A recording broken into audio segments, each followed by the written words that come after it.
This is Sean Watson for Zip Sports Media. I'm here at the Crolla Linares press conference with Scott Quigg. Scott, how are you, mate? I'm good, thank you, mate. Back in the gym, so I'm happy. Good. Crolla Linares on the stage up there. Obviously, it's a huge fight. Yep. Huge fight for Crolla, huge fight for Linares. Yep. How do you see this one going?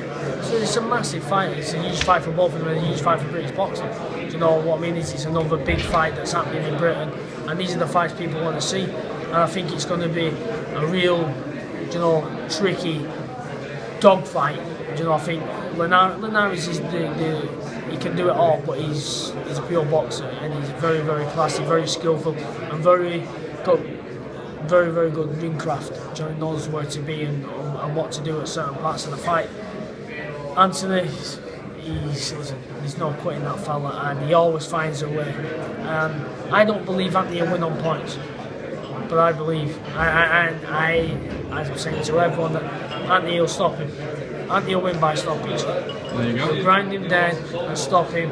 And Linares is a top fighter, but there's signs in him that these signs are quitting him. And that's not being disrespectful to him. Obviously, in fights, he doesn't like a tough fight. Look what Anthony's been through. He'll go through anything to win, and that's what he'll have to do on the night. But I'm telling you now, he'll drag it out. Whatever he has to do, he'll pull it out, and I'm saying he'll stop him later on. Crolla will drag him into the trenches then. Yeah, that's what he's got to do. You're not going to outbox Linares. I've watched him for years. I've always been a fan of Linares. He does technically everything brilliant. You're not going to outbox him. So Crolla's going to get in there. He's got to be smart. Change the rhythm up and down. Don't let Linares get the rhythm of him. Rough him up, and when he starts to get later on in the fight, he's got to, in my opinion, he's going to start working that body. He's going to attack the body. He's got to be careful doing that, because one of Linares' pet shots is the uppercut and the slip right hand.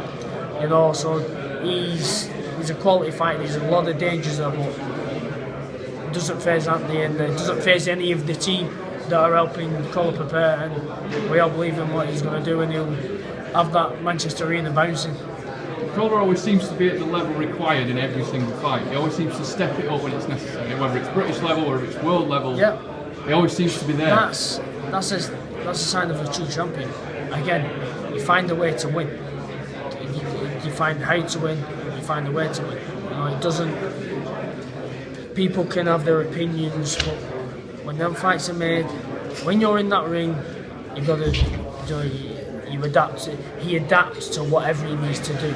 The instructions he's given in the corner, he follows, but he has his own mind in there as well. He knows what he needs to do, and at the end of the day, you can't teach what he has.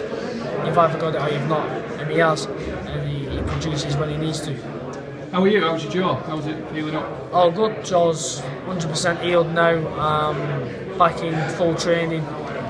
I've got given the all-clear to start sparring. I had an X-ray last week, so for the last 8 to 10 weeks I've been in the gym now, 2 good sessions a day, dropped the weight, and feeling very good, feeling a very good, happy place, and springing my step all the time. So I love being back in the gym, working on the things that we need to improve on, and I'll be back to the top in no time. November's the date you've had in mind, is that still the case? Yeah, November's still the date. It's going to be a big show on the 26th, and that's what I'll be part of. 26? What weight? Superbantamweight or featherweight? It's looking like it's going to be featherweight this one. I'm going to go featherweight. I'm massive for the weight at super bantam, so I think we'll see if super bantam was taking anything out of me. I don't know if it was, but we'll soon find out. Because I believe I will listen. Either way, I've learned from that last fight. I've improved as a fighter. So whether I come back at super bantam or come back at featherweight, you're going to see a better fighter anyway. But I'm hungrier than ever, and I'll be back on the top. Well, Conor McGregor said last week, yeah, the win or you learn. Yeah, you learn from the no, 100% you learn. And that's because, listen, however people think the fight goes, I've watched it back numerous times now, and I give it in by a round. I scored in the round to him was, you could give it in by 2 depending on how you score the first round. I score it at 10-10, nothing really happened, but if you only give it him, he won it by 2 rounds. So you live and learn. you know, and it'll make me a better fighter. I know what I did wrong. I know, you know, obviously the jaw going, that did help matters, but I still didn't perform like I should have done. Have you got an opponent nailed on for the fight? No, we're speaking to some people now at the minute trying to nail down the opponent, and it's looking like it's going to be it's going to be a big name, you know, and it's a fight that people will think, oh, I like this fight, and it's one that I'm looking forward to. It gives me the buzz, and it's a big fight to come back to, because I want the big fights. This is the next chapter of Scott Quigg's career. Thank you. Yeah. Scott Quigg with Sean Watson for Zip Sports Media. Cheers, Scott.